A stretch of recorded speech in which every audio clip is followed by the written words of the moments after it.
Okay, so now we have real world problems that involve the skills that I showed you in the previous video. So if the kids are practicing their math fact skills, then they should be able to look at 4 plus 3 and quickly say 7. If they can do that, then you don't have to practice the skill I showed in the first video as much. Just make sure that if they see a problem that says 8 plus 2, that they know what that picture would look like. And then if they can do that, they're good. Move on from that.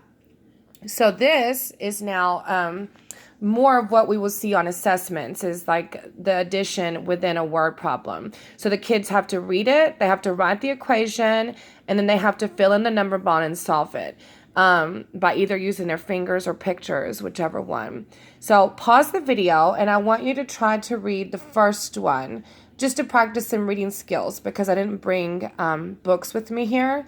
So I've been sending some links to read alouds and Google. If you just type in kindergarten read aloud, there's so many teachers with reading videos on there, but the kids need to practice reading also. So I want you to pause it and let them try to read this by themselves.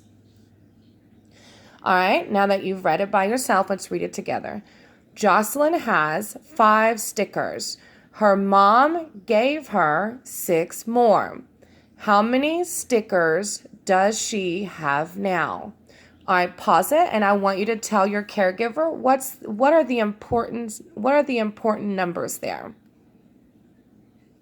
And you should have said she has 5 stickers, and her mom gave her 6 more. Those are our important numbers. All right, so now I want you to try to write the equation. Go ahead and pause it again. It's okay if you don't remember. Don't get stressed because I know it's been a few days since you've seen it.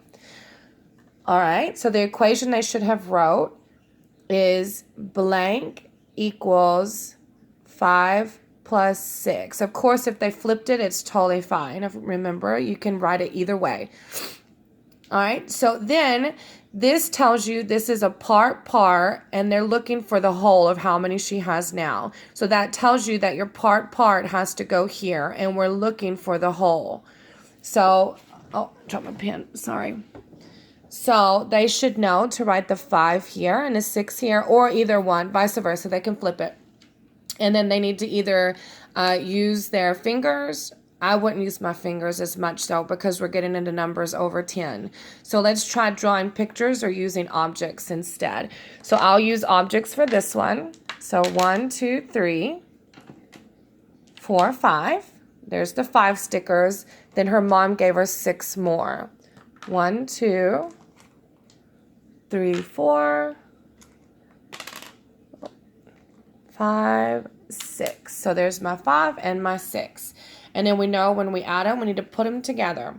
So let's count.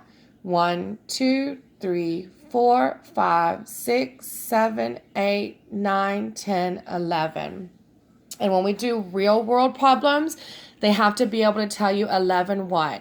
So they should write 11 stickers to tell you what we're working on. All right, I want you to pause the video and try this one. Try to read it, try to write the equation, and then let's write our whole right here. Remember, don't forget to go back like I did. Don't forget like I did, write your whole. All right, read this one, and then try to write your equation and try to solve it. And don't forget to put, what are we talking about? All right, so when you came back, let's read it. Braden saw 3 fish in a pond. He then saw 4 more swim up. How many fish are there in total? All right, pause it. Tell your caregiver what are the important numbers here. You should have said 3 and 4. Those are the 2 parts.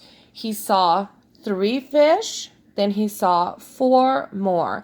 And we're looking for the total. So that's the whole. Total is another word for whole, right? All right, your equation should be 4 plus 3 equals blank. And then if you don't have access, like to two different colors or objects, remember you can just use a pencil. So I'm just going to solve this one like that. So I write my 4 circles here. 1, 2, 3, 4. Then I write 3 more circles here. 1, 2, 3. That's my picture. Then I count it together. 1, 2, 3, 4, 5, 6, 7. 7 what? Oh, 7 fish. Good job. Oh, don't forget to go back over here. So these are real world problems that give them the 2 parts and they have to find the whole. So you can let them try to make their own problems, or you can give them some to practice. But once they get really good at just adding like the other video, then this is where you should move to, practicing these word problems. And so tomorrow I'm going to upload a video where I give you the part and the whole, and you have to find the other part, which are a little bit more difficult. So whenever we were in school, we would just subtract, but we haven't done that yet. So I'll show y'all tomorrow how to do a part and a whole without subtracting. We use the skill called counting up. All right, y'all keep working hard. I miss y'all.